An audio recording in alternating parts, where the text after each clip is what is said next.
All right. All right. So, somebody hacked or stole my Facebook page, so we no longer have access to it. We can't control the Facebook at all. So, um, any messages from there is not it's not me, not us, not our team. So I don't know what's happening. But anyway, so we won't obviously won't be able to stream on there today. So, but we're on YouTube and LinkedIn and Facebook and TikTok, you guys. And what I'm going to do is actually use this as a sign that it's time to get away from Facebook completely. Um, and I'm going to phase out of Facebook because it's ridiculous. It's ridiculous. I mean, I don't know if people still use them. Someone has a face account of me on Instagram.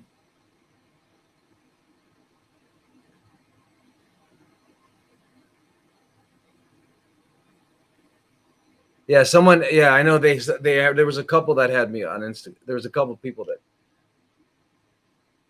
you got a fake Instagram from me today. So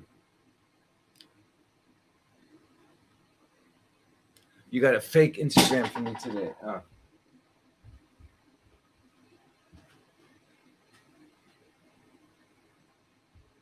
Anyway, I like to go back to the old way of life. It's ridiculous, absurd, absurd, absurd, absurd. All right, all right. Anyway, so okay, so Instagram is still happening. I don't know what to say. Anyway, that's what a. I mean, I don't know the people that do this. I guess they don't have any life. I mean, they have no life. So it's kind of like is it like a social parasite?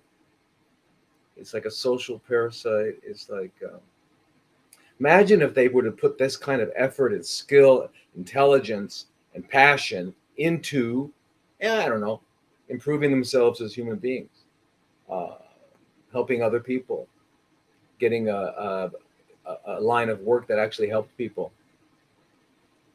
You know, imagine if they did such a thing. They won't, I'm sure. Anyway, let's not think about them. They've already usurped too much of our time. Okay, good. So let's get started. But anyway, so Facebook, um, you know, it's always a problem. I, I don't know if you guys have it or not, but it's always a problem. So what we're gonna do is just get out of them. Yeah. Look who designed it, right? That's Mark. What's his name?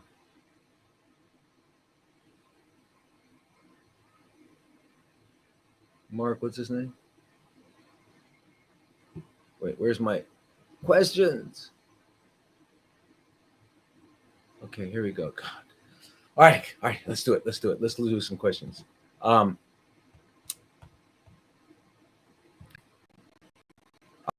okay. So, questions. All right, you guys.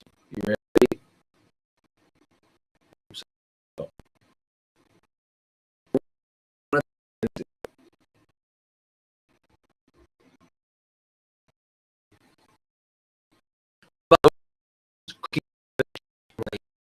etc.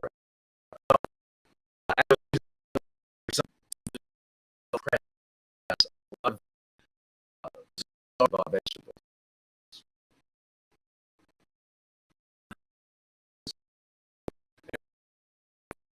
Really,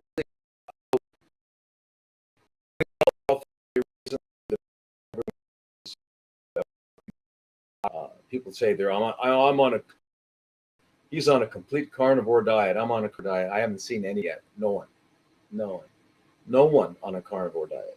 Have you guys? You seen anybody on a carnivore diet? You seen someone eating animals alive? No. Oh, okay. So if you haven't, then you've seen the people on a corpse diet. But anyway, for some reason, humans like to, or there are people out there that are always trying to tell me what's wrong with why I shouldn't eat vegetables and why I should eat uh, uh, carcasses, carcasses of deceased animals. Why it would be better for me in the long run. and in the short run and everything. Because after all, our ancestors, what, climbed out of the trees, went into the caves. Right, this is what they want us to believe. They climbed out of the trees, they went into the caves. Then what? Came out of the caves, got a big club, and was beating animals. But they beat the animals with the club, and then they dragged it back, and then they were. Can you imagine? Do you think somebody would actually ever do such a thing? No. You'd have to be extremely truly starving to do something like that. But I'll tell you something, it'd be a lot easier to just grab some plants and eat them than to kill an animal and take it back to your cave and would you eat it? Or that's when we started to use fire, right? But before the fire, we were just eating the corpses. Anyway, this is the story they want us to believe. But you know what else they want us to believe? They also want us to believe that after this was the Paleolithic period, right? Stone men and women. There were only two of us then. I don't know. There was no. Maybe there were. Huh. Wait a minute. You think there were any furries back in those days? You think that some people had litter boxes in their caves for the furries? You just got to take care of the furries. You can't ignore the furries, okay? Because they're very important. It's really a legitimate thing to think about. Anyway, so we came out of the caves after a while, and we said, you know what? Let's build a building. So they built the pyramids. Yeah, maybe it was a couple thousand years later, but we were still neo-Paleolithic, post-Paleolithic. Still got blood on our teeth. We built the pyramids. We invented Sanskrit and we invented the Chinese language, two incredibly complex languages with incredible grammatic structures that serve as the root for almost all languages on Earth. Yeah, we did that right after we came out of the caves, after we were clubbing the animals and eating them, right? Anyway, so I can't help it. But so here's the thing. So the idea is that cabbage is part of the family called cruciferous vegetables, and that they are goitrogens. They cause goiters. And the reason that story came out, the reason it comes out is because it's in very large quantities over a long period of time. Yes, indeed. The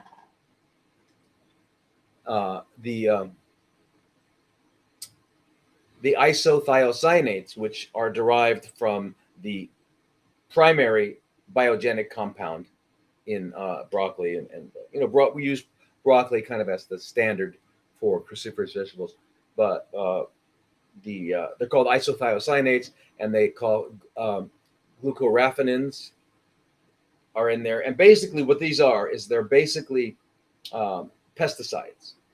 So in fact, I think 100 years ago, no, maybe less, 80 years ago or something, they developed antibiotics out of broccoli. Yeah, okay, because the cruciferous family uses these plants as pesticides. So when the animal bites into it, the insect bites into it,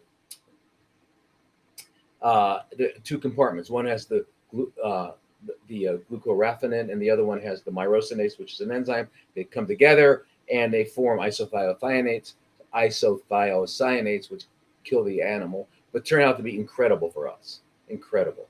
They upregulate phase 2 and all that sort of thing of our liver and all that sort of thing. But there are also some concern that it would compete with iodine and therefore decrease thyroid output and therefore result in a goiter. Well, it turns out you can probably, I think he retired now, but his research is out there. His name is Professor Jed Fahey. He was at the it was Johns Hopkins Brassica Research Lab. Imagine a whole lab dedicated to something that's really bad for you, right? Anyway, Anyway, their studies. They did studies, PhDs, good work, published work. You would have to eat a lot. You'd have to eat at least a kilo or more a day for at least 90 days, 6 months or something, to have any effect on the on iodine competing with the iodine, so that, to get onto your thyroid when you're making thyroid hormone. Now, but they did studies. They did studies with where they with rats, of course, but where they would make them iodine deficient. And most of us are iodine deficient, by the way. We've spoken about that many times. But because the amounts that they think we need and the amounts that we need are ridiculous. They, as you know, they're said we're told that we need what 600 micrograms. What do we need a day? Something ridiculous like that, 600 micrograms. Well, the Japanese standard Japanese diet is about 13.8 milligrams, not micrograms, milligrams, which is 13,800 micrograms. And they're saying we need 600 micrograms. They eat that a day, and they live 10 years longer than us. They live 10 years longer than us.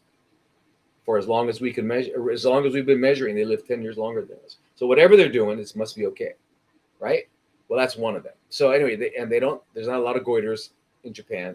You see goiters in where? Iowa. Where's the goiter belt in the U.S. because no iodine. Anyway, so what would one do if they, let's say somebody liked eating a kilo a day of broccoli? Then make sure you're taking some iodine. Make sure you got enough iodine in there. But most people are not going to eat that much. So they have done studies. They've done long-term studies. Well, the longest they did was 12 weeks, which is fairly long, to see if there was any effect on thyroid function. And they had none. So they gave people the actual extract of broccoli sprouts, which had high levels of the isothiocyanates in them. And they gave them for 12 weeks, and nothing happened.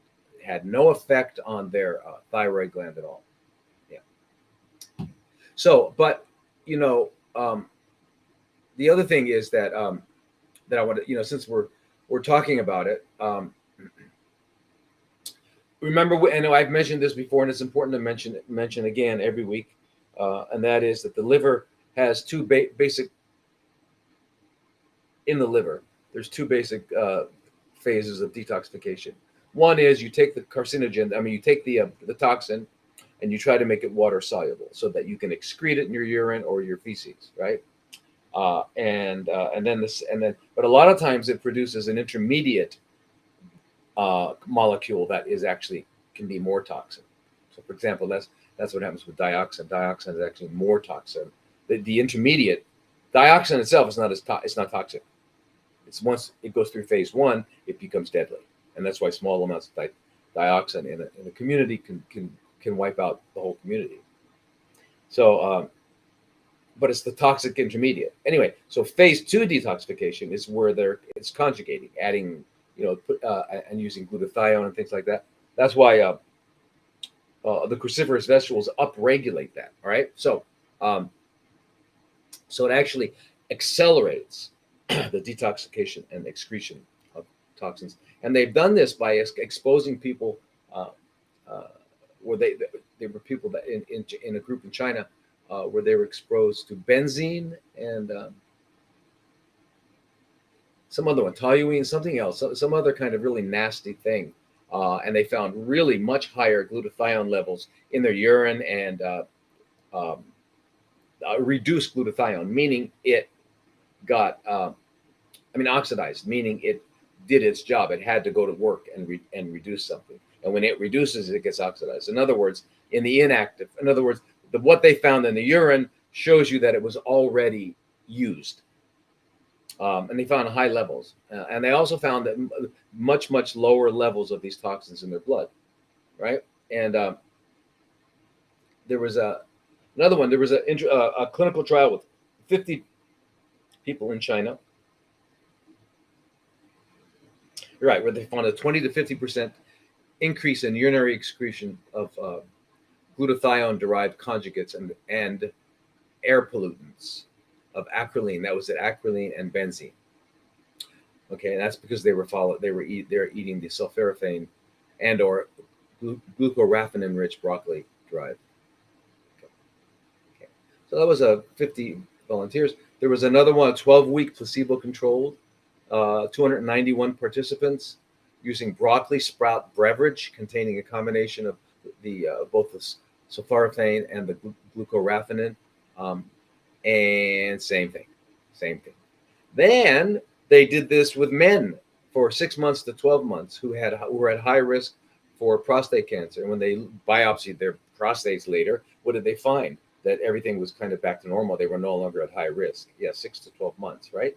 Okay, so if someone's got prostate problems, don't go any further than the garden. Okay, you don't need to actually. Why is it so bright? Anyway, and then there was Jed Fahey himself, actually. He and a group were looking at working with autistic people, not children, but autistic, I think, adults. Um, and what they found was very interesting. Was well, they put them on lots of the extracted broccoli sprout, and they had increased levels of reduced, which is kind of want, glutathione in the brain.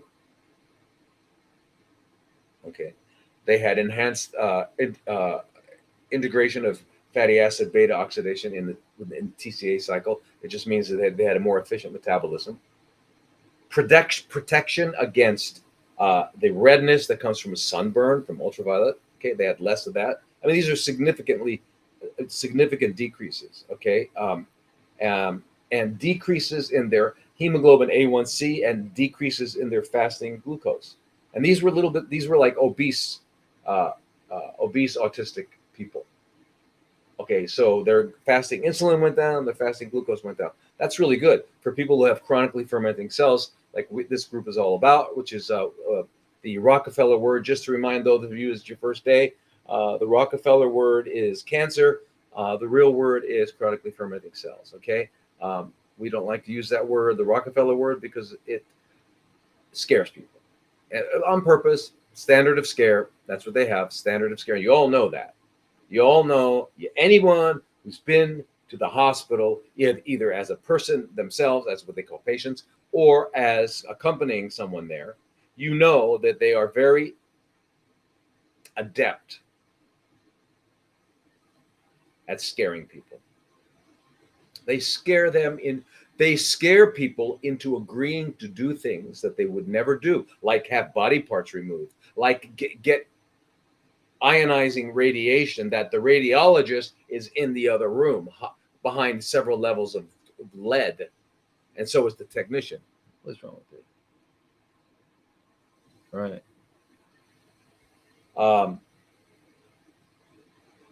So you got to be pretty scared for people to do that.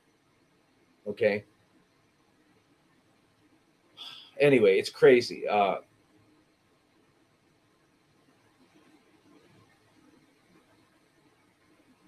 By the way, with these autistic, they even had improvements in social interaction, behavior, and verbal communication.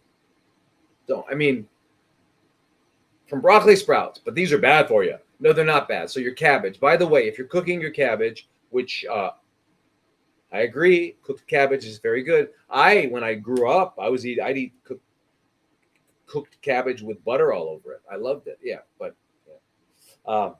You can use other things. You can use olive oil. You can use other oils, and put some sea salt. And there's ways of making it still delicious if you want to do that. And you don't have to cook it. You can dehydrate them, right?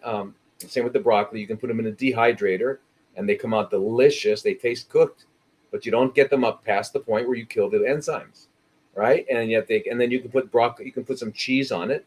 Cheese made from cashew. Right, so cashew,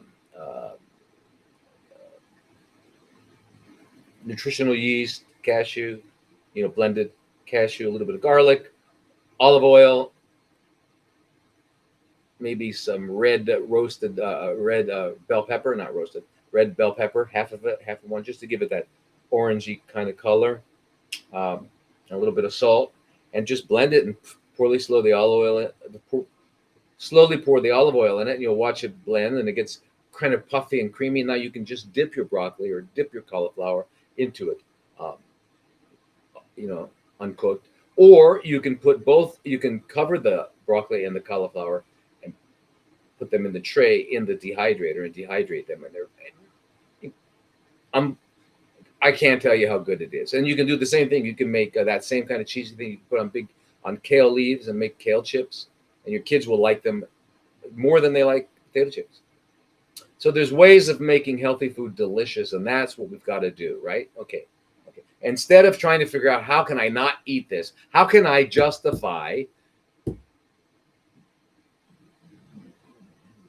whatever it is you're doing that you want to keep doing, you're going to look for a reason why doing the other thing is not going to be good for you, right? So, for example, I'm sure like some very creative person could justify coming up with shooting heroin or snorting or smoking crack, or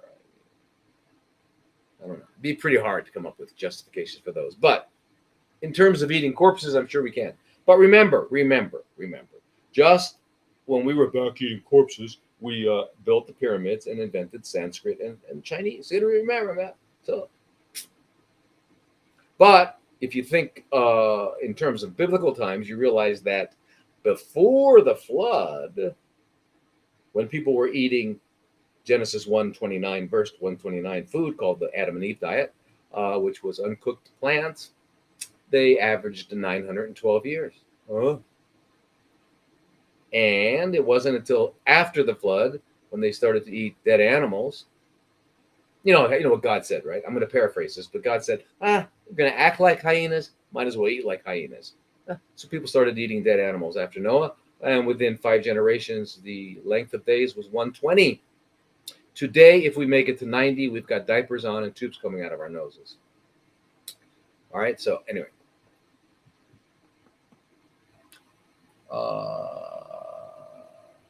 Thoughts on Dr. Diadamo's Eat Right for Your Blood Type? Well, I'd hoped that was most people understood that now, but I can see the confusion. Let me turn off this light. Excuse me.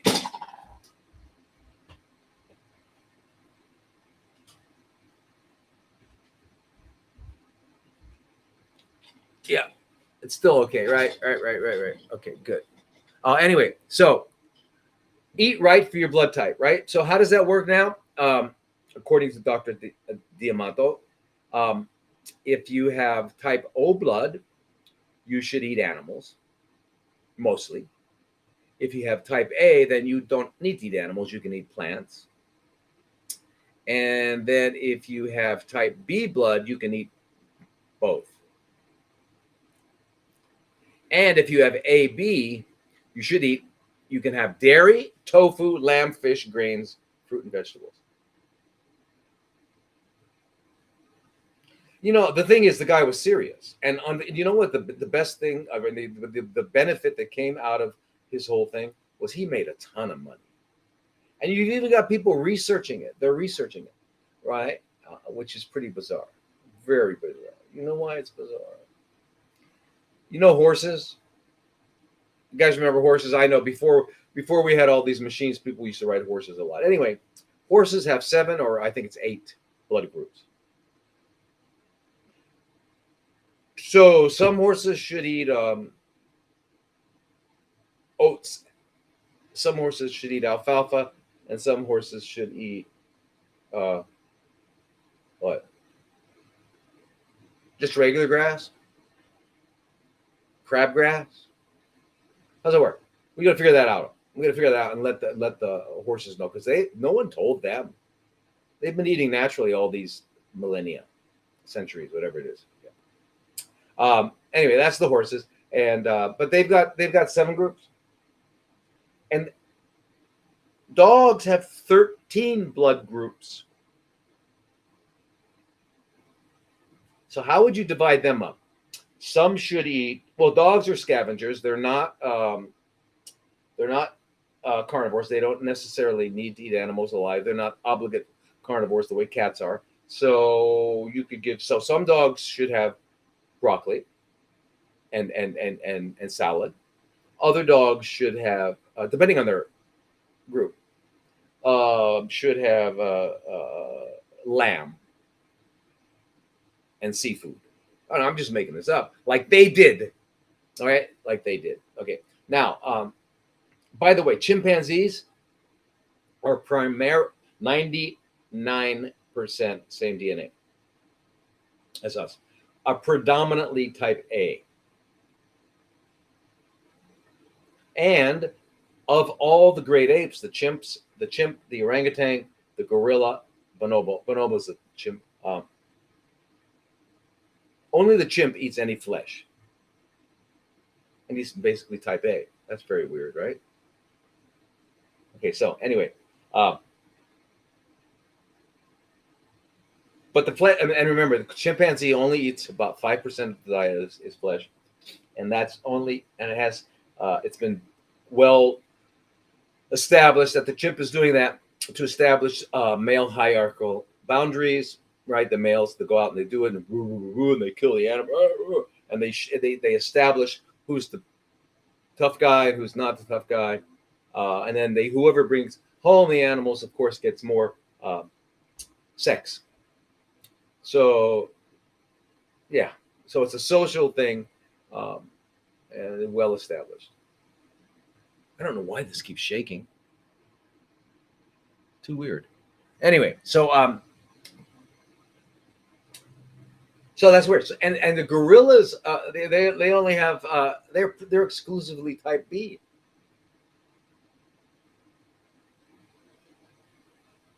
Which means they should be having some dairy and some seafood and some. I mean, we were 98, pretty close. Same. It's the orangutan that have like us. They have the A, the B, the AB, and the O, right? And they're complete vegetarians. Anyway, just to let you know, there was a great story. Where was it? Not a great story. Great study. Where was it? Found this good study. Anyway, it was published in Journal of American Medical Association, JAMA. And here it is, yeah. By the Physicians Committee for Responsible Medicine. Okay, and it was a trial of overweight participants, no diabetes, blah, blah, blah. So they put some of them on the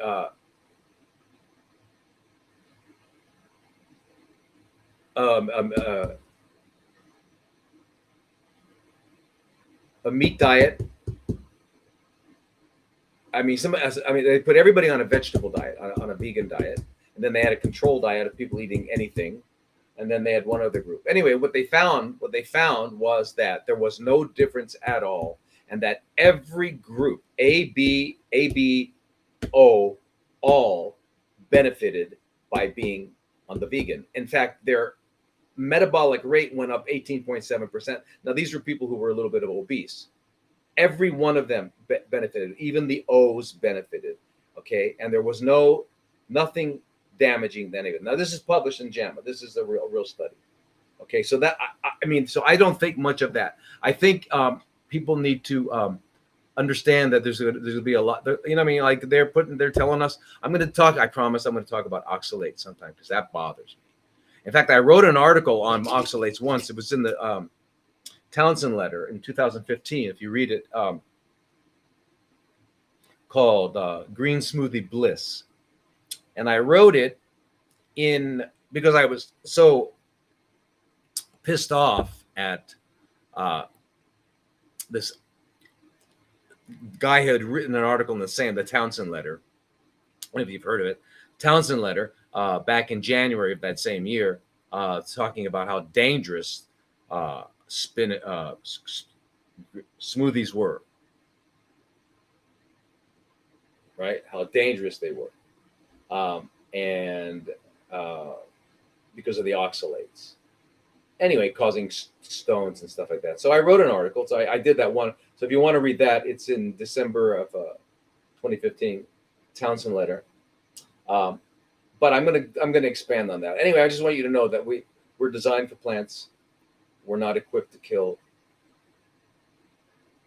um, all that.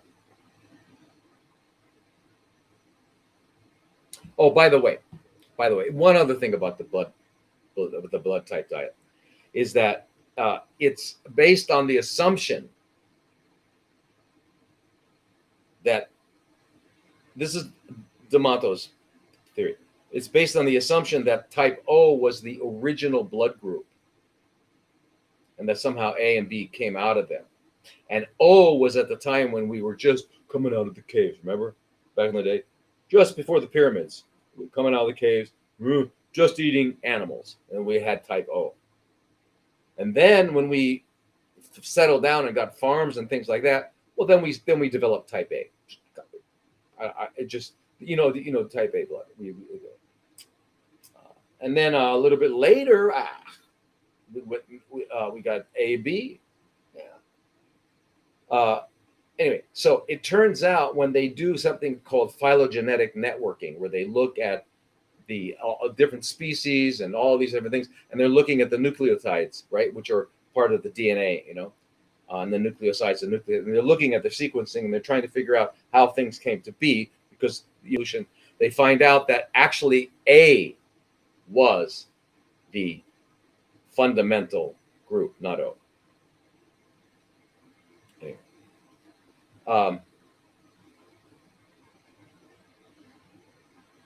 Anyway, yeah, what can I say?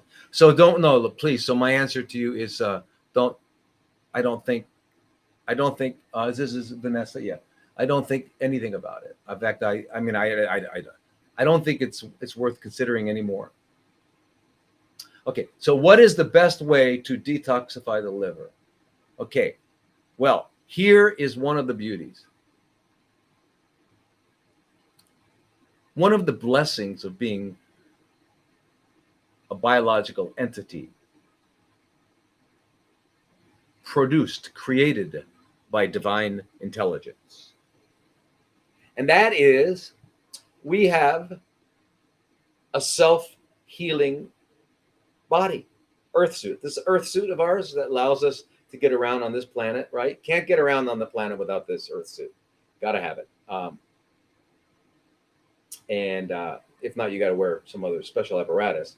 But it turns out that you cut it, and it heals. So it's a self-healing thing. So here's the amazing thing. If you look at it in terms of function, so when the body is busy eating, digesting, assimilating, and all that, it's most of the energy is towards that. So if I just ate a meal, my body's kind of in that mode, breaking the food down, absorbing it, putting it where it needs to go, blah blah blah, and things like that. Very little energy is towards cleaning up metabolic waste and stuff like that. It's still happening at a level, but not fundamentally. And it's when I stop eating, and it's finally all been digested, all been assimilated, all been there, all done with that. Now the body goes in full on its spring cleaning, and it cleans everything intracellularly, autophagy, gets rid of old cells that can't make it anymore, apoptosis. And if you're drinking lots of water and it comes out, and the body will heal. So that's what happens. So the best way to detoxify the liver would be, of course, I would say, start out with, because remember you cannot detoxify one particular organ. We are not organ systems. We are one system. In fact, our system is not even what you see. It's our mind, body, and spirit. We are one system. Okay, and they're all connected. In fact, the distinctions between them, again, are conceptual. The distinctions between those three aspects, Now remember, those are just words: mind, body, and spirit. Because where does the mind end and the body begin? Where does the spirit end? We don't, what are they? What is the body? What was the body's made up of atoms? What are atoms? Well, atoms are made up of, well, everybody knows that: protons, neutrons, and electrons. Huh? So what happens if you open up one of them? You get Hiroshima and Nagasaki. Oh, so that means at the center of that thing, which we're calling matter, is really energy, right? Oh, okay. Yeah. So I mean, what's the body again? So anyway, just what you're saying. If you think about things, you realize that the way we look at it is not necessarily the truth. So anyway, the point is this: you got a mind, body, spirit continuum combination that needs to be taken care of, and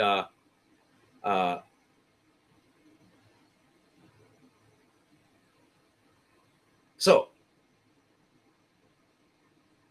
when you are not eating, your body is cleaning and cleansing. So, and we're not organ systems, we have multiple organ systems. So because you can't separate the lungs from the heart, right? Because the right side of the heart pumps the blood into the lungs, and then it pumps back into the left side of the heart, and now all oxygenated, right? And then that goes out. But then if there's no kidneys to clean it out, it's not going to work. And if there's no liver, and you can't separate these systems. We do that, just like Freud called it superego, ego, and id, as if those were three separate things. He referred to it as the topography of the mind, and it's just a way of talking about different aspects as he saw them. He was a little, you got to give him a break. He was, back in those days, it was totally legal. You could walk into a pharmacy and just, whatever they called them. They weren't pharmacies. What they call them? Anyway, you could just walk in and order some cocaine or heroin or whatever. Anyway, back in those days, he was a complete cocaine addict. And we all know what cocaine does. It makes you think about, it's kind of been thought of, obviously, for a long time as an aphrodisiac, as a way of having sex. And that's all Freud talked about, his whole theory, right? Freud, right? He thinks little boys want to kill their father and have sex with their mother. I didn't make that up. And little girls, the Electra complex, they want to get rid of their mom and have sex with their dad. This is Freud, okay? And every dream you have, the phone ringing is some sexual organ or something. Anyway, the guy is. But I digress again. Anyway, the point is this: he used those terms. They're very good terms. They're important terms, and they use them later on. Transactional analysis. When they had the child, the adult, and the parent, and just really the same thing. Just it's Freud revisited. So it's just different ways of talking it. So the mind, body. Anyway, so you can't separate it. So what I'm saying is that if you cleanse, in other words, if you stop eating and drink a lot of fluid, your entire body will clean, including your liver. Right? Your liver will now have the chance. It's not dealing with toxins. It'll be able to get rid of its own internal toxins. And you'll be drinking a lot, so you'll be peeing a lot. And you should also get a colonic, once or twice that week. And your liver will clean out. That's the best thing. That is the best liver cleanse. Water. But I would recommend is that you do this. Do a maybe if you really want to do a cleanse, do a good 1 week juices, fruit, not fruit, vegetable juices.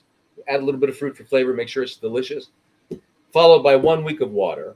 Followed by 1 week of juice. And then you go back to eating. Hopefully not back to eating bad. Onto eating really healthy food. Okay, if you do that, what happens? Dehydration, ED.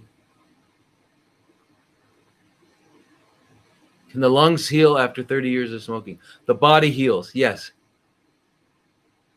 Yeah,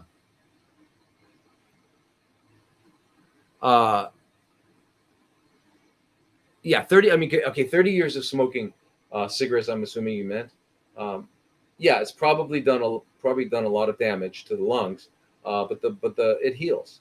You got to do a lot of cleansing, a lot of And you got to do a lot of cleansing of your lung too. You've got to learn how to breathe right. You've got to do a lot of pranayama, which learning how to do deep breathing and how to there are ways of doing it, right? You got to breathe with your abdomen. You got to really and do this a couple times a day. Learn how to focus. You got to get into meditation. um, there's even who's the guy? I want to think of his name.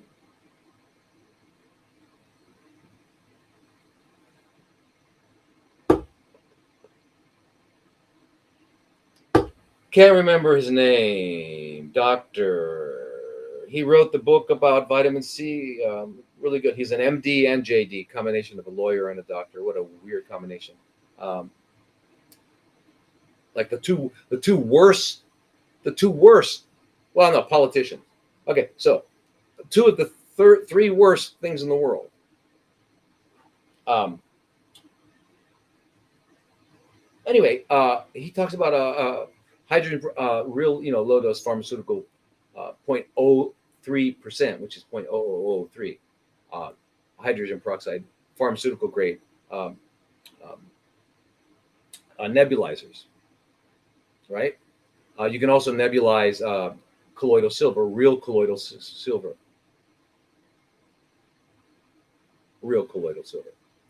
which the only one I would use is a company called Natural Immunogenics. It's called Argentin 23. You can get their Sovereign Silver as well, but because it's the real deal. It's the real deal. It does not coalesce. It does not cause Agoria or any of those other things that you can get from. Anyway, but you can do that. So the things you can help your lungs with. There are also lots of essential oils that are really good. Yeah. So yes, you can heal. The body will heal. It's fantastic. It's amazing. All right. So.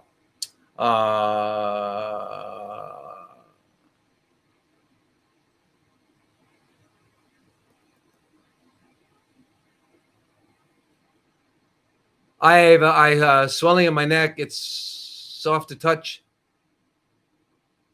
It doesn't affect my swallowing. Any ideas? Well, I don't know where your neck. You mean here? Here.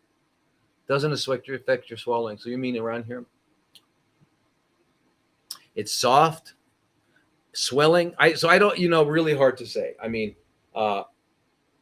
if it's like up in here or down along here, and it feels like little nodules, it's probably lymph nodes. And lymph nodes can swell up when they're doing their job, right? When they're evaluating substances that have drained from tissues, right? So you have a sore throat, you have, some other dental thing like that. It'll drain.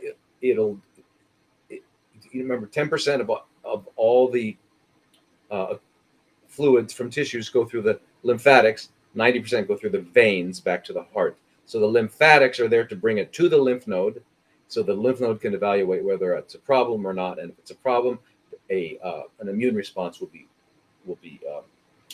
instigated. And that's what so if you're talking about a lymph node, that's it. If you're talking about just swelling, I don't know of other kind of swelling. I'm not sure what other kind of swelling you mean. So if you could be more descriptive, ask me again, and I would love to answer that.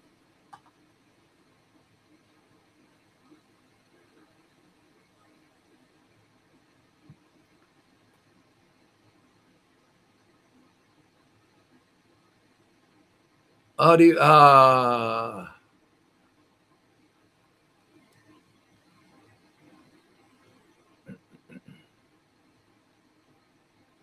to lower ferritin levels until ferritin iron ratio is correct. All right. So yeah, I think a lot of people have heard me talk about the ferritin to iron ratio. You want it to be around 1 or 2 at most. If it gets up to 5, you got to think of chronically fermenting cells somewhere going on. All right. So that's important to keep in mind. Now,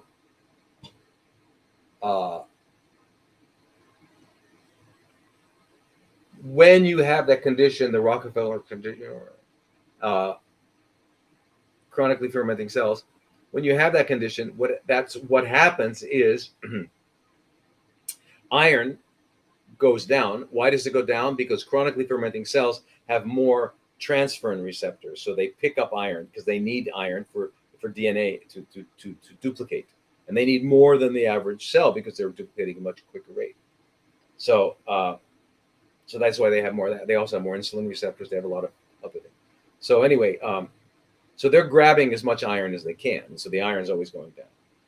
But the ferritin goes up. And that's also because the body is storing, it's kind of a protective measure to protect the chronically fermenting cells from getting it, right? So you wind up with this big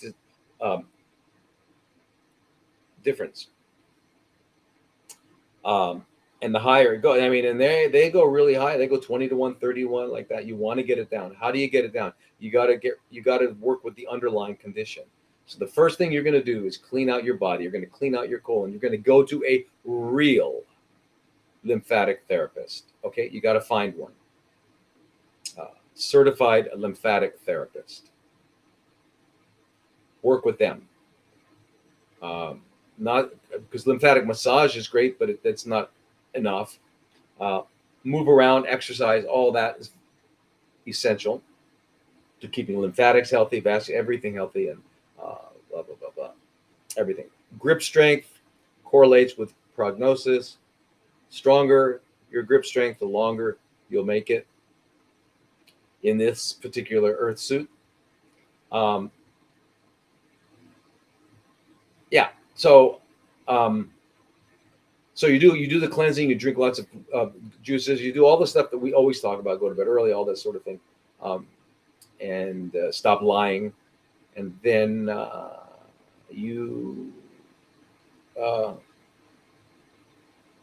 work with somebody to help you with the chronically fermenting cells, like an integrative oncologist or even a functional medicine doc who knows how to use, the vitamin C, ozone, EBO, all of the hyperbaric, all the different things. You do all that so you can get, and then as the underlying condition is resolved, so will the ferritin go down too. Ferritin, just don't focus on that. Focus on the fact that it is a kind of a biomarker. It's telling you you still have work to do. Yeah.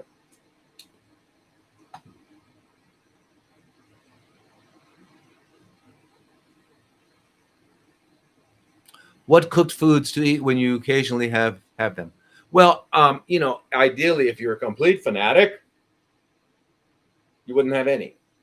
And there are a few healthy, long-lived, vibrant people, but you don't need to. 80, 20, and 90, 10 can be fine. Or whatever, if some of you who are mostly all the times eating uncooked. So the least cooked, the better, right? The healthier. So for example, what do you call it? The steaming. Steaming would be the least damaging, right? Then boiling. And that's it. You don't want to fry, you don't want to bake, you don't want to broil, you don't want to grill, any of those things, because you produce these chemicals called Maillard chemicals that are carcinogenic. One of them, well-known Maillard chemical, is acrylamide. You all know that, right? So anyway, so you'd eat that. But you know what? The other thing too is, let's say you grew up eating whatever it is that you just absolutely love. You have to never have it again. Eat it once a year or something. See, I that, and that's really a personal decision, because I wouldn't ever. I mean, I grew up eating animal corpses because I was raised by, typical family that ate animals, and so, but I even, I mean, not even once a decade would I eat, just because, many reasons why I just. I mean, it doesn't enter the realm of possibilities. But what will I do? What if I'm gonna really have a blow it day? Well, I don't know. Go to an Italian restaurant and eat everything but the what do you call it? Animals. I don't know. Yeah, hard to say. But here, and really remember, it's not what you're doing occasionally that's going to affect your overall well-being at all. It's what you're doing on a regular basis. And remember, if you're feeling deprived because you don't get to eat something or that really meant something dear to you, you ate it with your grandmother back in the whatever, and you and your grandmother used to eat this whatever it is, and it's really dear to you. Eat it, enjoy it, love it. And if it's something that's probably not healthy for you, don't do it a lot. Do it once a year, twice a year, or something like that. But do it, and whatever. But remember, because if you're feeling deprived, you're suppressing your immune system. If you're suppressing your immune system, you will not heal. You can't heal. You can't heal from any condition. All right, that's very important to understand.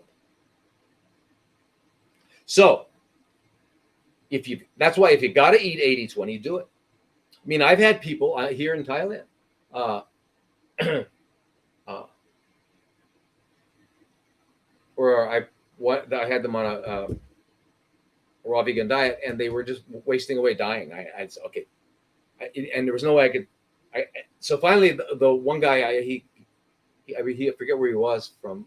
He was from a different province than Bangkok, where I was at the time. But let him have. I said, go ahead, eat the fish, go. And he turned around. He was doing fine. He was eating the fish and back happy and smiling. So hey, he did better.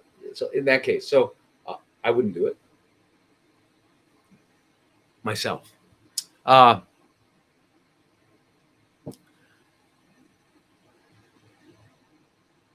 Oh, okay. So IGF-1, a doctor recommended shutting it down completely.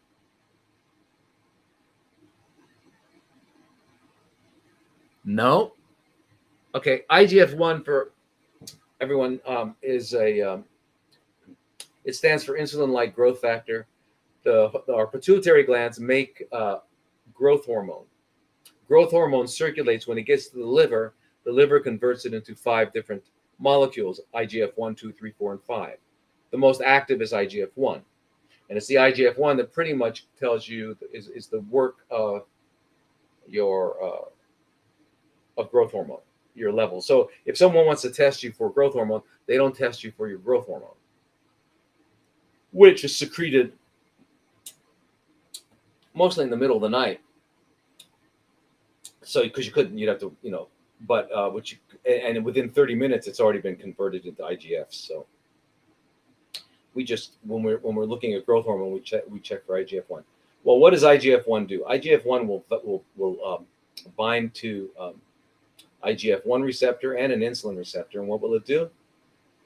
It will stimulate the cell to start dividing, to grow. That's why it's called growth hormone, right? So growth hormone, they call it growth hormone only because, and that's its predominant effect with children, with people that are still growing.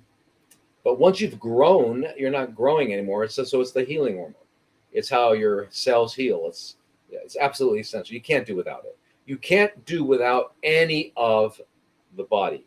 What we need to do is, instead of thinking we need to suppress, get rid of this, don't ever think in those terms. God did not make any mistakes.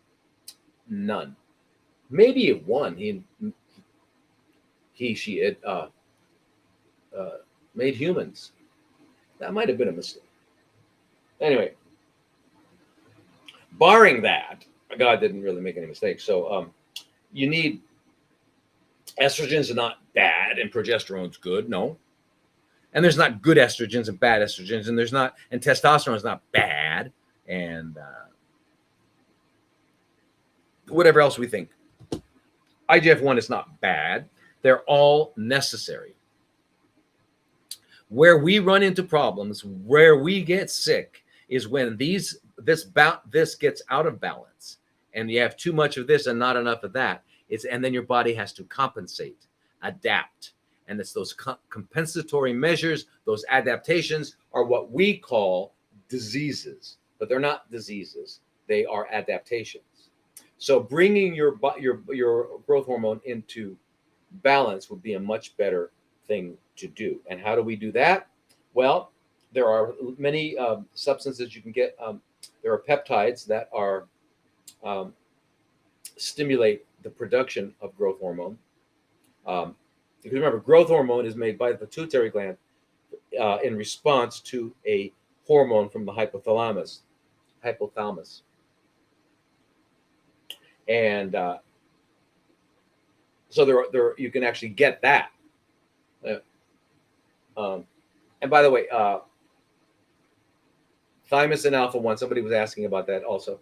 Thymosin alpha one, yeah, and you can get that from Peptide Sciences, and you can get also the many different. There's many different kinds of peptides and other things that you can do to stimulate your production of growth hormone, to keep you at a healthy level. You don't want to go too low, just like you don't want to go too low on your testosterone if you're a man or a woman. You don't want to go too low on your estrogens because then you wind up, So remember, it's when we start going low, and why are we going low? That's a whole talk on aging, and I'll do that another time.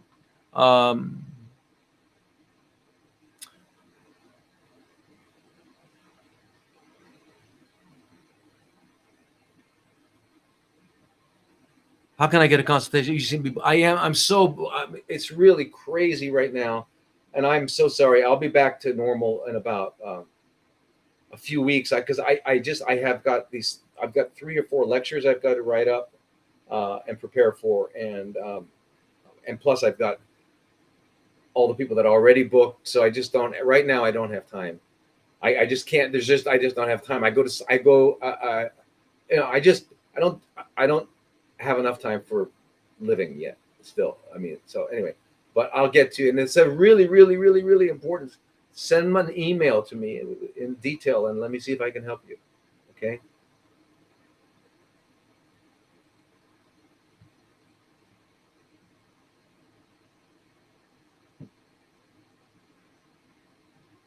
Okay, so let's go down. We were going to go down to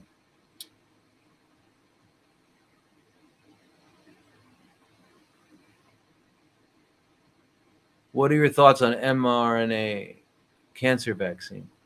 I don't. I no longer trust. I didn't anyway. I never did, but now I'm even more that way. Anything that they are going to offer us in forms of mRNA modifying our genome, no way. Oh, you're going to target it just to the chronically fermenting cells and modify their genome? Is that what you're going to do? Oh, okay. But that's with the assumption that chronically fermenting cells are genetic in origin, which they're not. They're a metabolic condition. And in fact, we may find out very soon that maybe most of the chronically fermenting conditions are in one way or another related to parasites. And I'm not talking about the typical helminths, which are worms and protozoa, but there are some even some other ones that we haven't quite identified yet. They're microscopic. And people were onto this back in the 30s at well-known institutions. I mean, real hardcore scientists, and they've got they've got micros. What's the field called of microscopy where they do? It's like video microscopy. Yeah, but anyway, so yeah, and then also the imbalance the relationship that these parasites have with our healthy microbiome, and by changing how it changes that, and because we know that there's a particular type of there's a particular ratio of species with irritable bowel syndrome, with women who have spontaneous abortions, with all kinds of stuff, schizophrenia, yeah, and so they do what are called fecal transplants that can actually change everything. So the microbiome is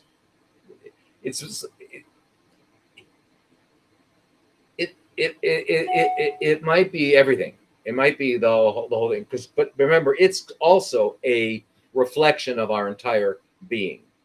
But anyway, so the parasites are a big part of that. So let me see here. Oh, Terry. Okay, so Terry, yeah. So just so I can give, I'm not going to tell anybody's name here, um, but anyway, so uterine cancer, hysterectomy. Um,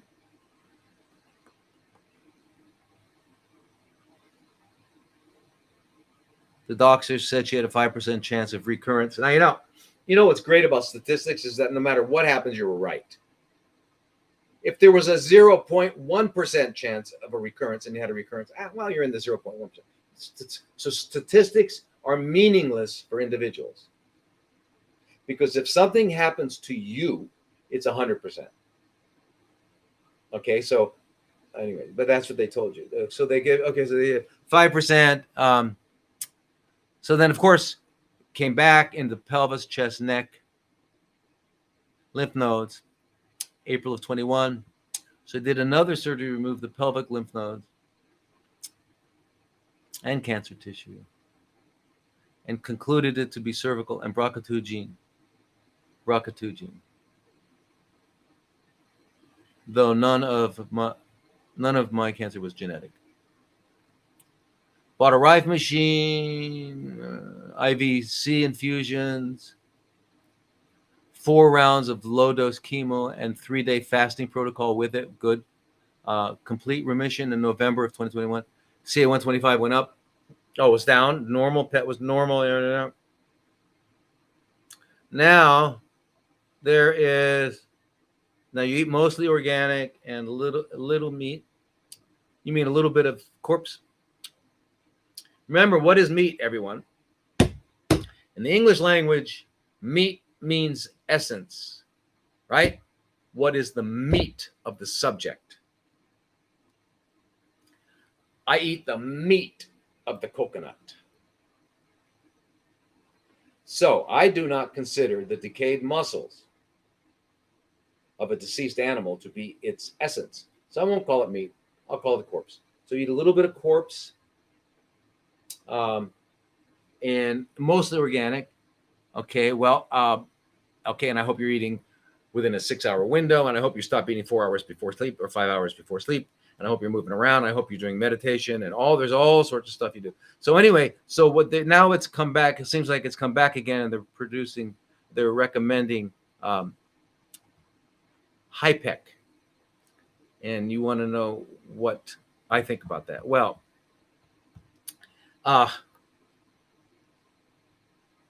it's hyperthermic intraperitoneal chemotherapy is what it is.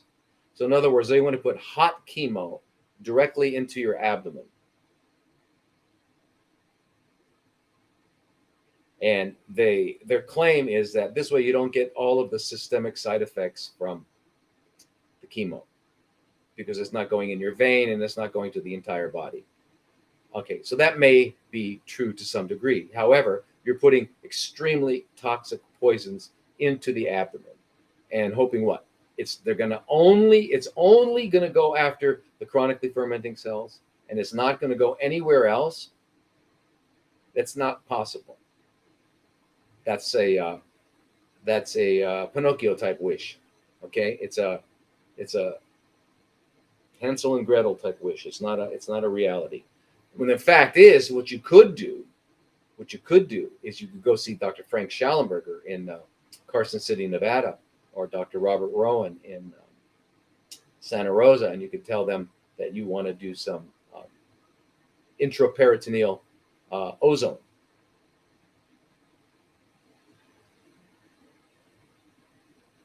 Okay, and get some ozone put in there. Go back to eating. Do a cleanse. You got to do a water colonics, hyperthermia. You got to do all that stuff. You got to be moving around. You got to be eating just human food. But you're doing fantastic, Terry. Fantastic. You've done amazing. So But anyway, I would not recommend that at all. Right? I would not recommend that at all. I'm not sure what is going on.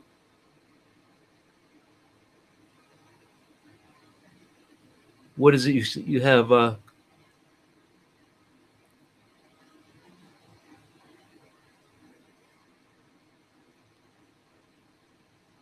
outside the bladder with ascites throughout, but not in organs or bone. PET showed a second recurrence in abdominal lymph nodes and ascites throughout, but not in organ. Okay, so the ascites and all that, it probably means there's a couple reasons for ascites in your situation. It could mean that there are some lymph nodes that are actually blocking the portal vein, or that you've got so many that really you're not getting a lot of flow out of. It's just, it's getting blocked somehow. It seems anatomical in nature, and so you got to shrink those down. And the ascites, there's some medications you can take actually to keep the ascites down. One is furosemide, and the other one is a potassium aldactone. So people usually take something like 20-40 milligrams of furosemide in the morning, and then the aldactone of 25 milligrams 4 times a day, which is a potassium-sparing diuretic. And if you do that, that keeps your ascites from growing quickly, and you can keep it down for a while you take care of it. But you can do ozone. You can do lots of things. I would not recommend the hot chemotherapy into your abdomen, because it goes everywhere. Your healthy cells are going to get drenched in this poison. So I don't recommend that. I'm glad you asked me. And if you'd like to talk more about it, please let me know.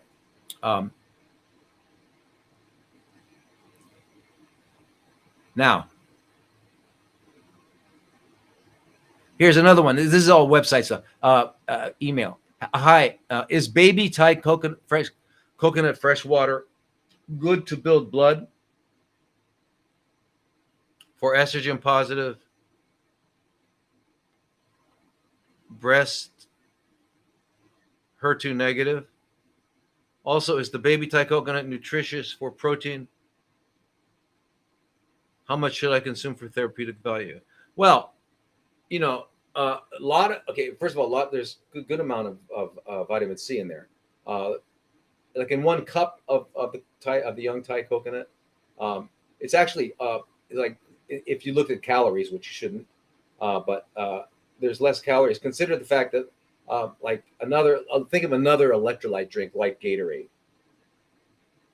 has twice the amount of calories as the coconut. So in terms of sugar, there's sugar, and a lot of the sugar is complex. So carbohydrates is 10.4 grams, and the sugars are 9. So a lot of it's complex. But it's got a lot of potassium and stuff like that. So it's really good for you, and 15% protein.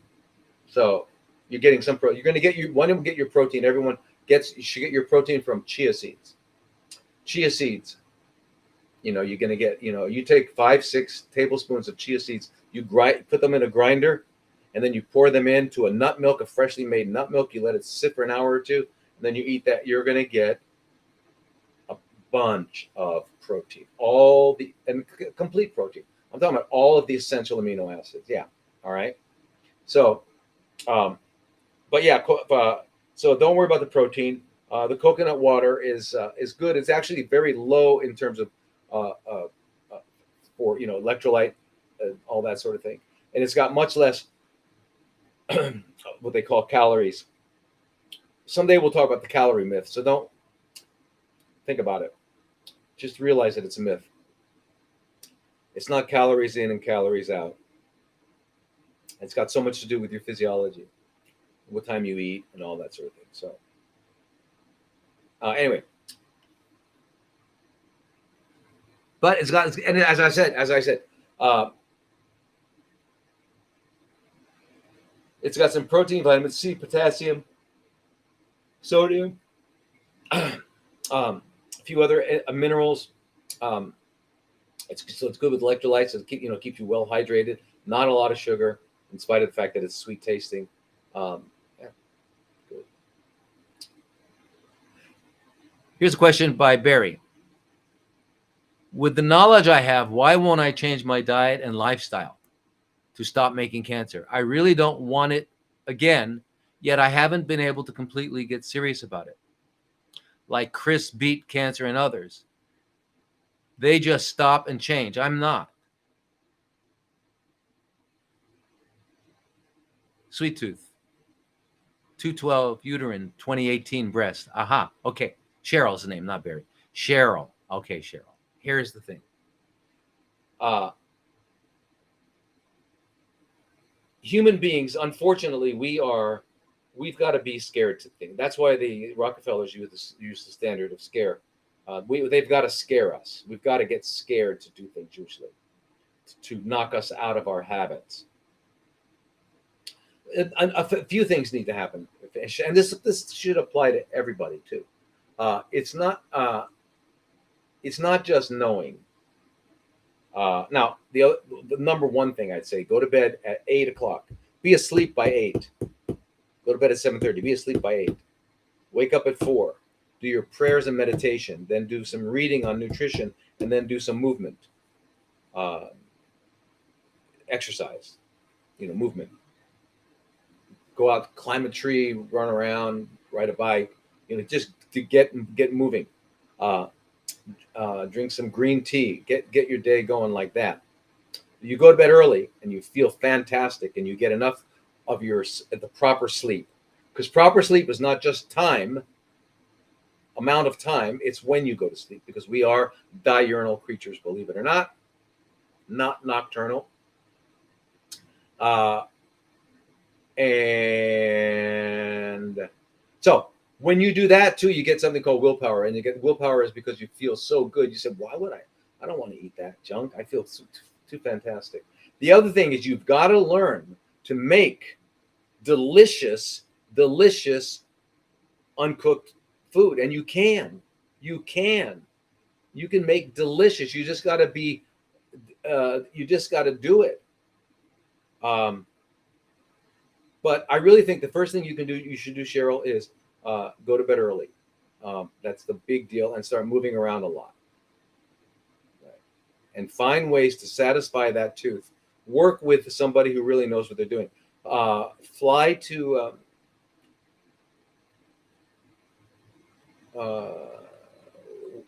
New York and work with a woman that was that I worked with back 20 years ago, Donna Peroni. She's got a colon hydrotherapy center called Gravity. She's been a raw foodist for 30 years.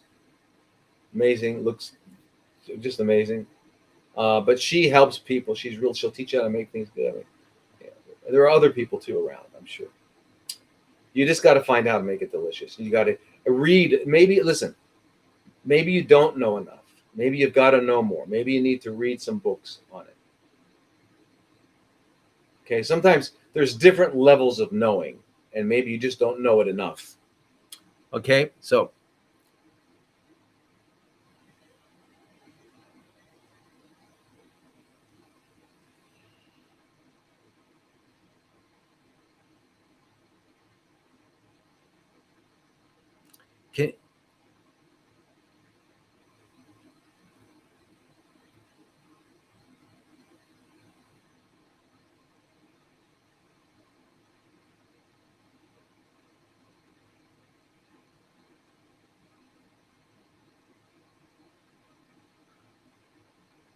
pineal gland tumor. Well, listen. Okay, I just was reading something here. Anyway, it doesn't matter where the tumor is. Remember, the only difference between any of them is where is location if they started. But the pineal gland is very important for melatonin and things like that.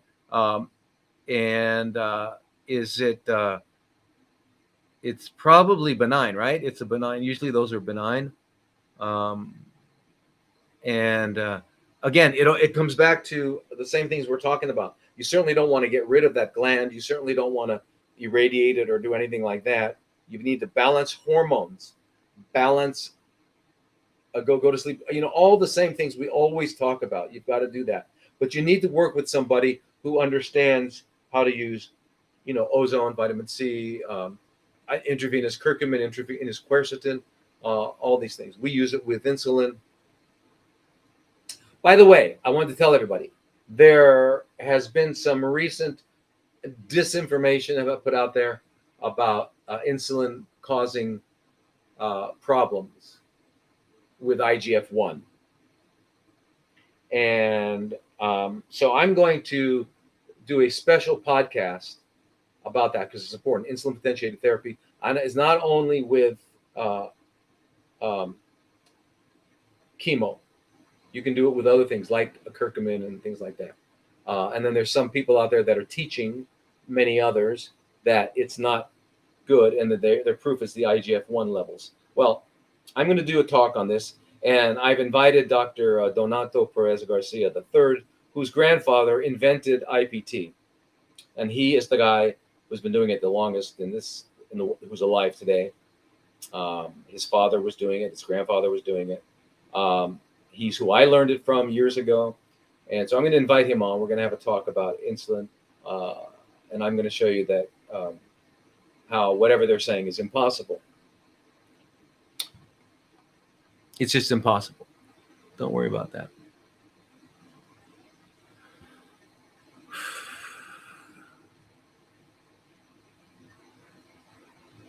Can you please, this is from Jane, can you please advise on how to get off antidepressants with strong withdrawal side effects?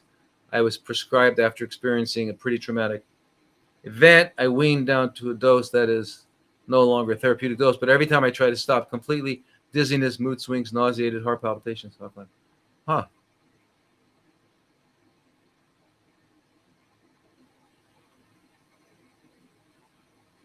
And your GP, yeah, they're not helpful, anything, you know. Well, you know, usually these antidepressants are serotonin reuptake inhibitors, selective serotonin reuptake inhibitors. And they're just keeping more serotonin back in your body. But those withdrawals sound weird. Because they're not really, heart palpitations and all this stuff. Anyway, serotonin is made, 90% of the serotonin we produce is made in our gut by microorganisms. So we need to have a healthy gut biome. So that's one thing you got to work on. Cleansing, using probiotics, eating healthy food, doing all of that stuff to restore a healthy gut biome, and you'll make enough serotonin, you won't need any help with it. Okay. But serotonin, when it goes low, is when we get sad and depressed and things like that. But your dizziness, mood swings, nauseated, palpitations, and you're already on a subtherapeutic dose. What is it that you're taking?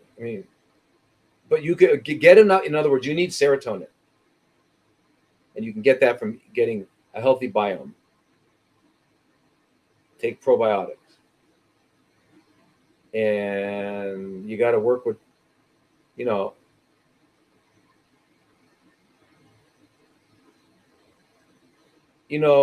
sometimes for the heart palpitations and things like that, you can use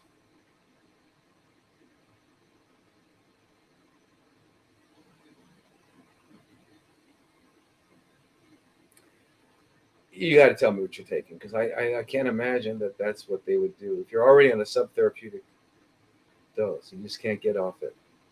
It's weird.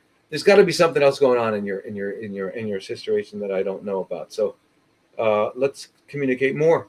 All right.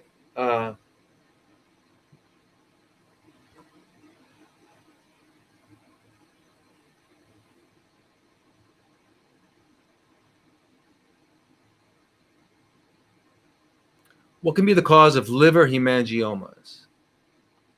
Yeah, good question. Hemangioma is just a little like overgrowth of blood vessels, right? If you've seen people, or you might have yourself some these, they call cherry angiomas on your body, different places. They're like red. They're basically just like a little ball of blood vessels. So if it truly is we think of a lot of that stuff as a result to estrogen imbalance, Natalie. So that could be it. I would take a look at your hormones, but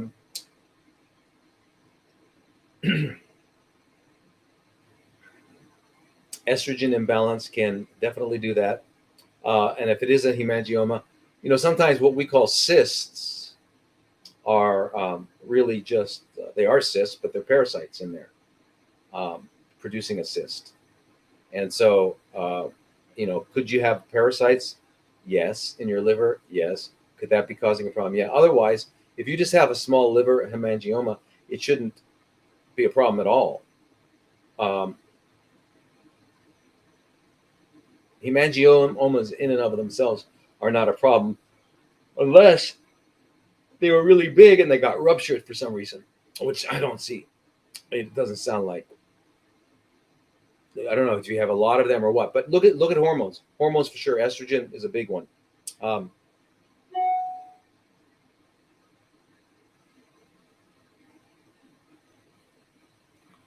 Uh,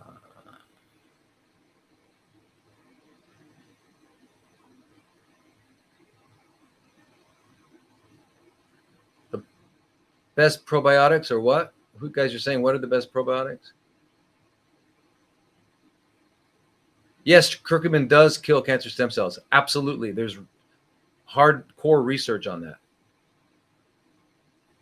Yeah, cysts. I think cysts are parasites. I think most cysts are parasites. You would not believe I'm gonna I'd like to give a talk on I'd like you to understand the parasite problem, but it is profound. Yeah,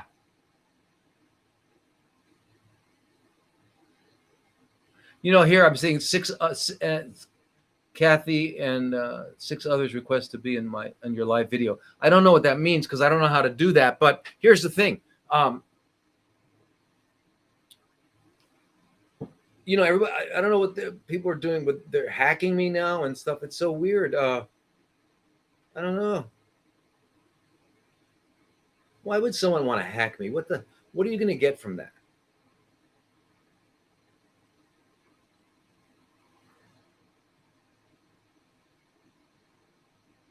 You don't want a hysterectomy. Yeah, you don't have to get a hysterectomy. But and the thing is about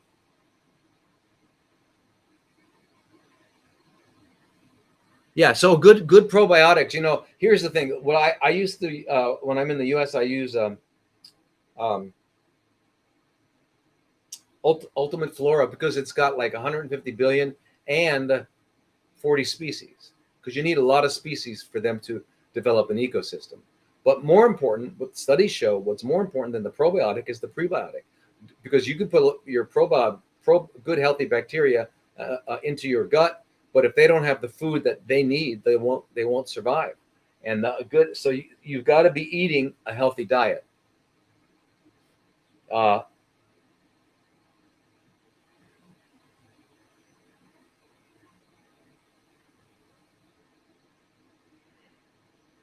so uh, here, yeah, here was one question. I had I can't remember the name here because I don't have it here, but I have a question about a week ago. I had pain burning, and when I cleaned myself,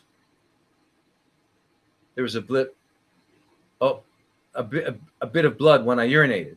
I was on vacation in the Caribbean, so I went to a clinic, checked my blood and urine. They said everything was normal and I didn't have an infection. So she gave you these pills for 5 days to take away the discomfort and made your pee orange. Yeah, dipyramidol. Yeah, it does that. It does that. It's like a local anesthetic and it makes your pee orange, but it takes away the inflammation of the urethra. Where the urine comes out of.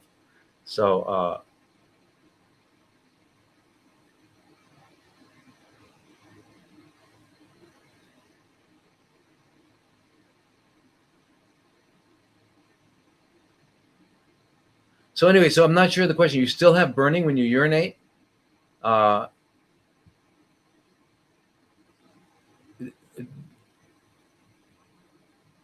um,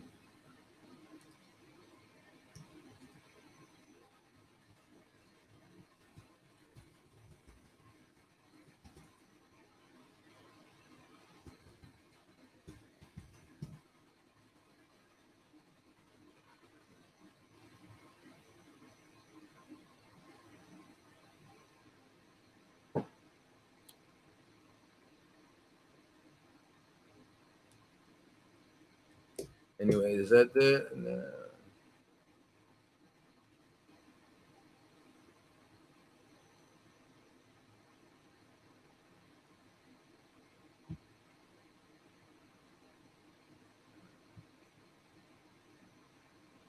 Anyway, let me get back to where were we? Where were we?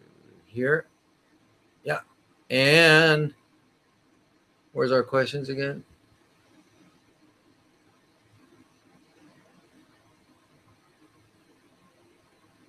Oh, here we go. Yeah. Okay. Go. Go. Go. Go. So anyway,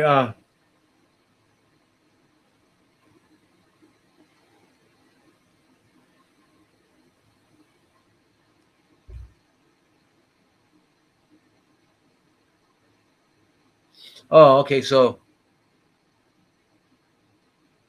she made you pee orange, felt better, thickened. Oh, they said your bladder was thickened. Is that anything to worry about? A thickened bladder. Um, well, if it's getting thickened, that means it's being irritated chronically. Now, one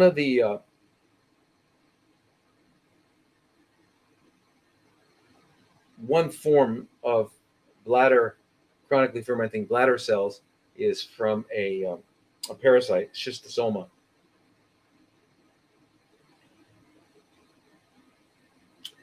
and you can take an antiparasitic, but it's pretty much responsible for what they call squamous cell chronically fermenting squamous cells in the bladder, rather than urothelial, which is what like 90% of all the other bladder fermenting cells are. So your bladder could be irritated. And remember, the bladder is irritated from because it's got urine in it, and urine is filtered blood, and the blood is, what our body, it's the liquid consequence of being alive, and it's everything we've eaten and everything we've not excreted and all that acidic is in our blood. So anyway, you could have so that's why even things people drink or even like smokers can wind up getting bladder problems, because if the longest urine sits around. So if your bladder wall is thickened, I would definitely do a heavy duty parasite cleanse. Absolutely. Drink so much water that you're peeing all the time. Just pee and drink green juices and just pee and just clean it all out. And whatever's going on in your bladder too, whatever's going on in there, obviously is irritating not only the wall, which is making it thick, but it's also irritating the urethra, which is why you had pain.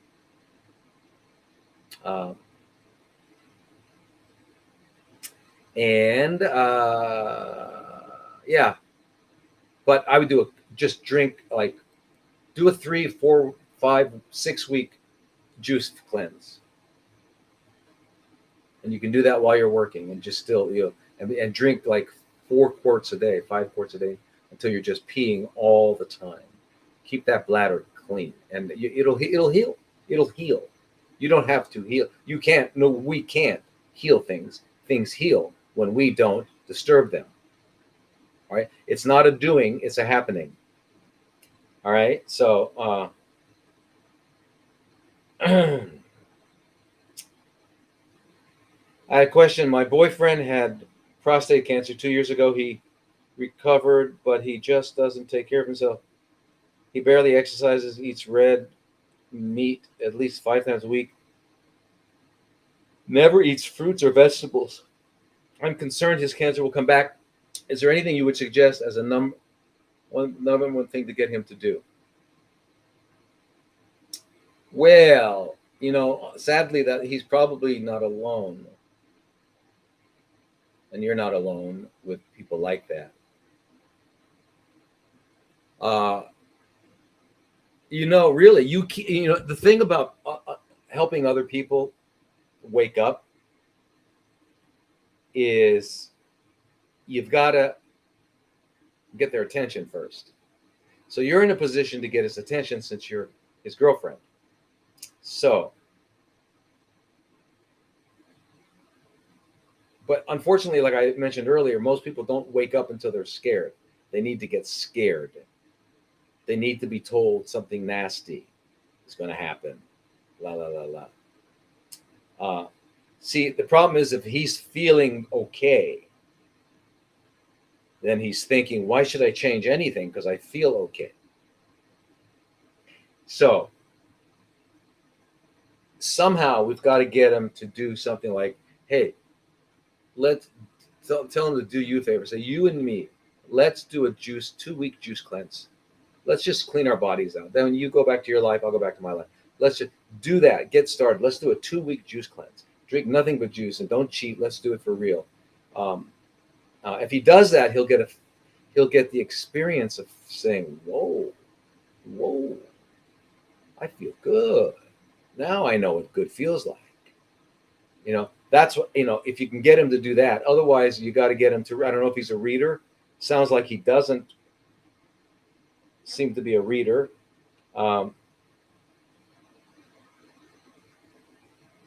And doesn't matter if he's red meat or purple meat or black meat. It's all dead. It's all corpse.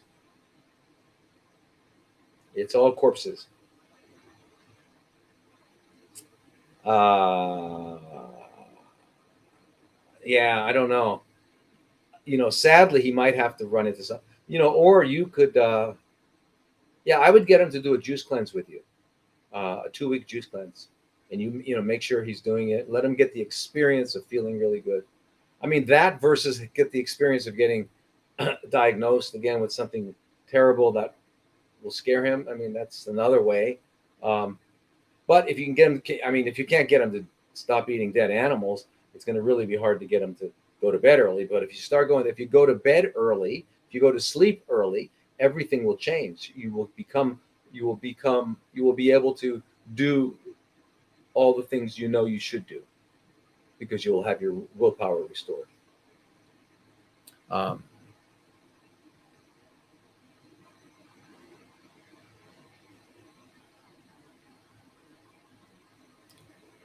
Wow.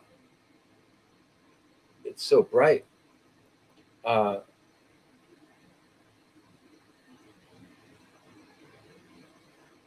Anyways, okay.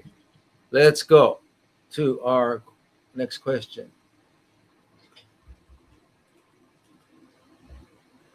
Okay, you guys. Okay, let's go to the next question now.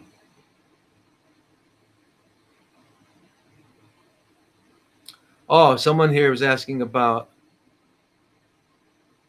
Tudka because they were saying that where was it? Because they were saying that a lot of the people that follow Joe Tippins, here it is. What is your opinion on Tudka? Is it necessary? What does it actually do? Many Joe Tippins followers take it. What is the best thing to do to help your liver? Green juice. Yeah. Okay. So earlier, Rachel, earlier we talked about the best way for your liver, right, is to do that kind of cleanse. But Tudka is just ursodeoxycholic acid, which is one of the bile acids, with the taurine. It was an amino acid chelated to it, so it's ursodeoxycholic acid. You can see why they call it Tudka. Anyway, it helps the liver in many ways, and it helps by keeping the bile flowing. It reduces a lot of the inflammatory cytokines that are involved in chronically fermenting conditions, such as IL-6, such as tumor necrosis factor alpha. It lowers those, so it does really good. It helps the liver. It helps decrease the toxicity of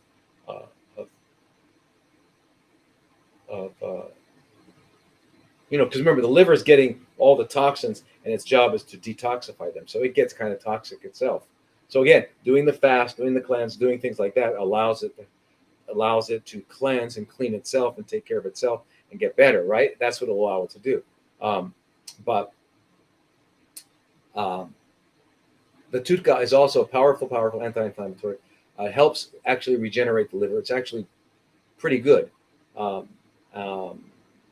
But if you're a vegan, it's going to be hard because I think it's It's from bile. It's from an animal of some kind. Uh, and the bottom line is you don't really need it. There's so many things you can do without it, but it's still very, very good. And especially if you had your gallbladder removed and you're not digesting real well, fats and things like that. It's a good time. It's a good, you know, it's a good thing to use.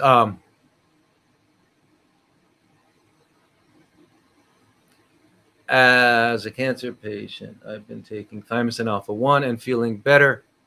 Yet recently, the pharmacies are not using.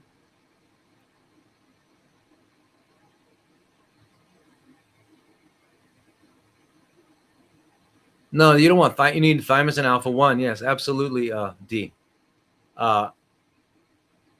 Peptide Sciences, or you have to go to you have to have your doctor write a prescription and go to a compounding pharmacy who knows how to do it. But you wouldn't just trust any compounding pharmacy. You need a place that makes peptides because it's not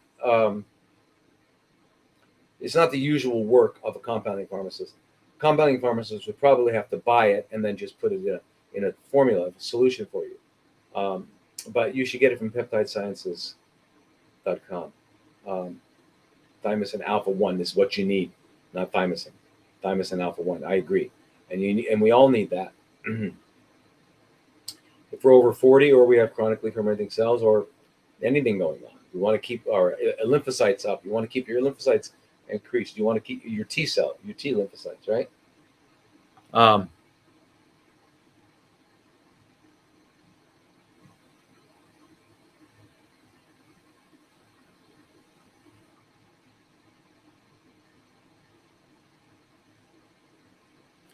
Okay, so thank you. I totally agree on parasites. For someone with gallstones, this is from Daniela. Would you recommend treat the parasites first or work on the gallbladder first? No, treat the. Are you talking about a gallbladder? A gallbladder flush, the famous flush where they use malic acid in the form of like lemon juice or just malic acid for like 4 or 5 days is what they say, soften up the stones, and then they use like a cup. You drink a cup, 8 ounces of pure olive oil, and then you lay on your side, and then you wind up taking Epsom salts to drink it, and it just flushes you out. And then all these things come. So the question is, it's been called into question what those really are. Are they really gallstones? And it's very, very controversial. In fact, I've seen no evidence that it is gallstones. It doesn't have the bilirubin and things like that it should have. And it might be just the inspissated oil from the olive oil. But on the other hand,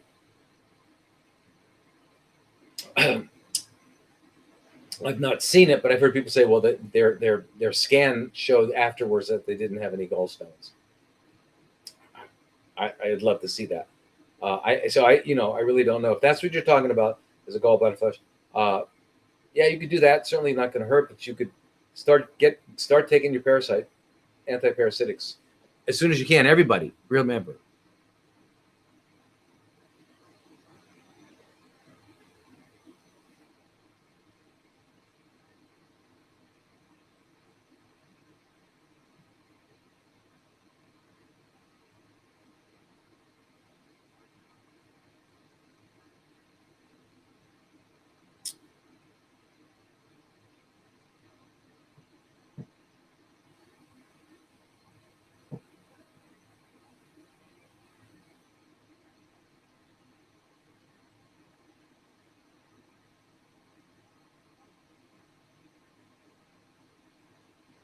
So this is from Tanya. What do you think about percutaneous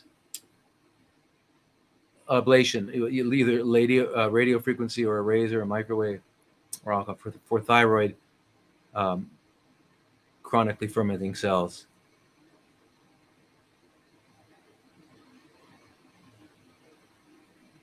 So they did a fine needle, huh?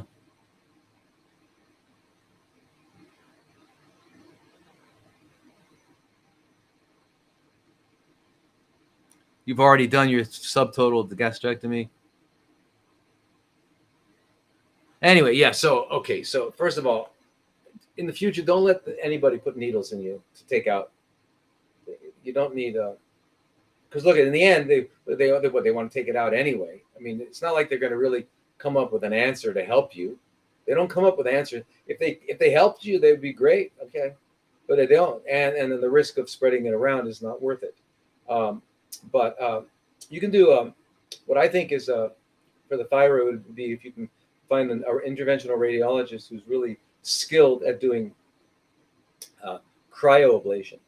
I like that better. And but radio frequency, if the person's really good at it, is good. Laser is good. They're good at it.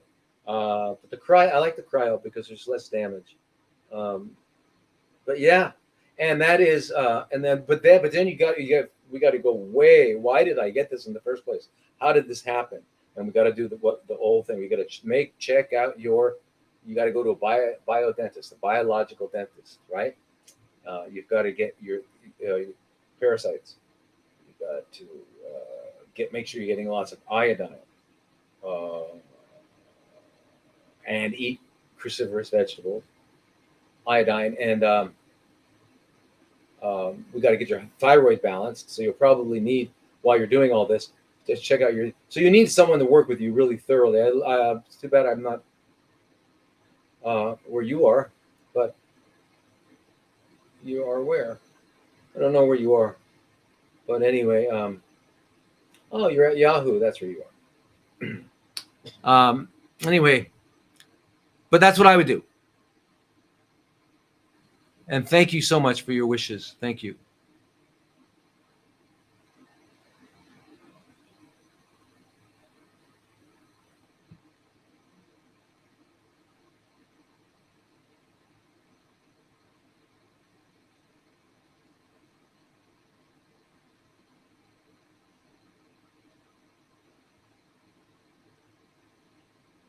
Okay, so I need your help for my 4-year-old son.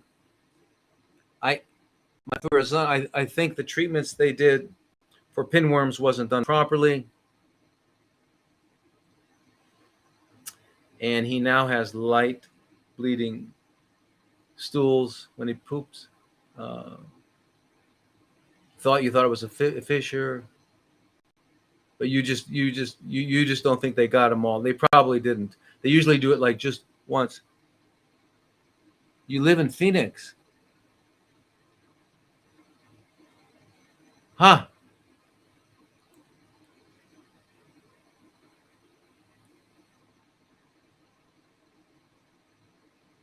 You need longer treatment for the pinworms. I agree, and that's what I would do. I would do that. I would also give him. What's his diet? Kaylee, is that how you say your name, Kaylee? We gotta work on his diet. What's he eating? All that sort of thing. And if he's got, I mean, how long has he been bleeding? The pinworms, they're, the problem with parasites. One thing to remember about parasites is that these guys can lay up to 200, 2,000 eggs a day. So, and then a lot of the medication, like when people are talking, I see some of the chats on TikTok. People are recommending taking just herbal, like wormwood and all the different ones. But you might kill some of the adults, but you're not going to get the eggs. And that's why you do 3 weeks on, 1 week off, 3 weeks on, 1 week off, or 4 weeks on, 1 week off. You've got to do that. You got to hit them hard. You got to go because they're deep. And you got a little boy there, so you don't want them to go deep into his into the walls of his colon. So, and that's where these pinworms like to hang out. So you've got to find a naturopath or a regular doctor who will treat him appropriately. I don't know of any. There is a guy in –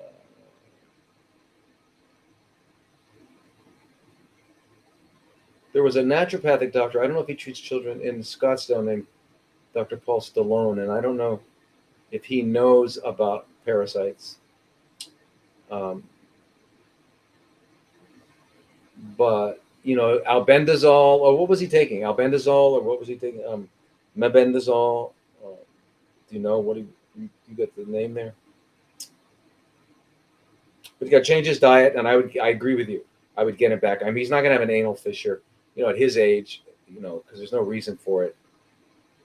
He's certainly not going to have hemorrhoids. He's certainly not going to have colon cancer. There's no reasons why. So you're right. If your doctor doesn't know it, then really don't even take him to doctor. As you can see, doctors don't really help that much anyway. But what I'm saying is that I'm pretty sure that he's still. And if he had pinworms, maybe he's got another parasite. So he's got to be on a really good parasitic cleanse. And if you're willing to go anywhere, take him to St. Louis to Dr. Simon Yu, YU. Dr. Simon Yu, YU. You got to make an appointment. Fly there. Dr. Simon Yu will tell you exactly what it is and how to get rid of it.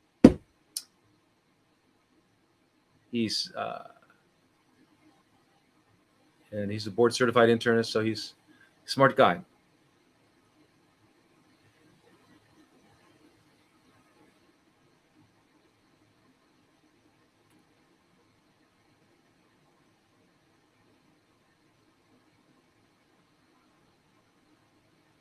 Okay, so now we are getting close to being finished. Let's go up. I got a lot of those questions answered. Let's go back up. Let's see here. Where can we? Oh, where can we get crazy? Where can we get crazy high amounts of vitamin C? Well, what I recommend is you go online and get a pure sodium ascorbate powder. And remember, 1 teaspoon is 4 grams. Put about 2 teaspoons in a liter of water and just sip it slowly from 7 a.m. to 7 p.m. And you'll be getting you don't need crazy high amounts. You only need your physiological amounts. Now, if you want to get higher than that, you could, on top of sipping it, you could also take some oral, like 4 or 5 times a day. You could take on top of it the that Mercola's brand of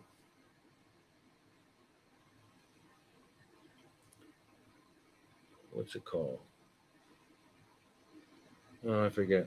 Anyway, the lipid soluble vitamin C, because that way you can actually add a little bit more because you're absorbing it through liposomal, because you're absorbing it through your lacteals, which are your lymphatic vessels in your gut. So you actually gain more than, because you're limited to 200 milligrams per time of absorption of vitamin C from your gut. But if you add on that, you could increase it. So you could start getting higher than physiological levels. That would be a good way to do it. But yeah, you're right. Kamu is good too. Vitamin C upsets my entire digestive system. All right, so that's because you're probably taking too high doses for yourself. It shouldn't do that. But if you did it like I said, you just take a sip of a liter, a sip. 15 minutes later, a sip. 15 minutes later, a sip. So 7 a.m. to 7 p.m., you sip the whole 8 grams. You did it slowly. You won't have that effect. The other thing you could try if you're having problems, if you think that you're having problems, is the liposomal, because that doesn't, they put it into little fat micelles, and they're absorbed differently. So otherwise it can cause, if you take a lot of vitamin C powder, you can get diarrhea.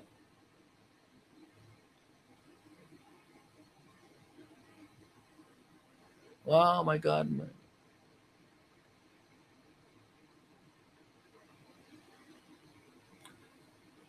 Hi Pamela. My breast cancer is being treated and has been for about 4 years following RGCC protocol. Can I get your thoughts on that?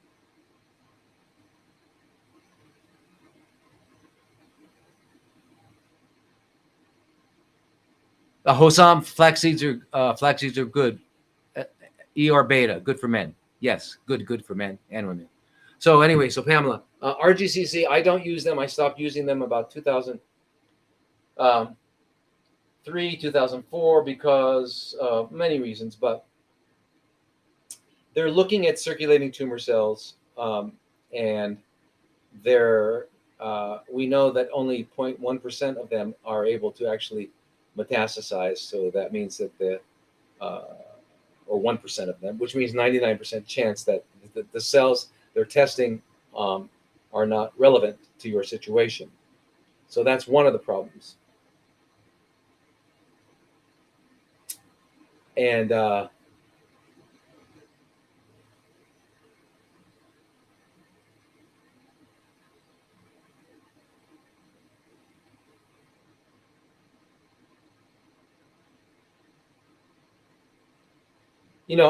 I'll tell you, when I was using the RGCC protocol, and everybody does it, it's become the fad. It's way too expensive, but again, it's examining circulating tumor cells, and then the endpoints that they use. Like in other words, they test different substances on one of the circulating cells, and on a group of them, and they see if it goes through apoptosis, right, commit suicide by using curcumin. Oh, it doesn't do it. Well, that's not the purpose of curcumin. Curcumin is not there. Curcumin does other things. Curcumin has other. Wait, where we go? There we go. Yeah. Okay. So curcumin, there's many other reasons to use curcumin. I mean, to use curcumin other than to kill the cancer cell. That's not what it does. So that endpoint doesn't make sense to me. Number one. And number two, I've seen somewhere said, well, the vitamin C won't help with this particular chronically fermenting cell. That's not possible. And it's not possible that curcumin won't help. It's not possible. It's not possible. That's why I don't think it's worthwhile. I think what we have to understand is that the biology of chronically fermenting cells is the biology. They're the same. The difference is the organ they started in and the basic physiological functioning of that organ, but not necessarily. I mean, that's it. So to say, well, this one is going to respond to curcumin and when this one is not, it's rubbish. It's a waste of money. It gets you running around in circles and all that. You're doing well. I'm glad it was 4 years. I wouldn't spend any more money on RGCC. You got to work with someone. You got to work with someone who knows what they're doing. And I wish I could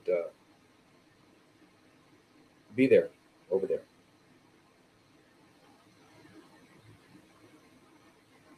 All right, guys, it is that time. Thank you so much, and Facebook people, start migrating out of there because I'm gonna leave it. Please, please come on Instagram, come on thing. I'm gonna get a Rumble channel so I can actually speak my mind.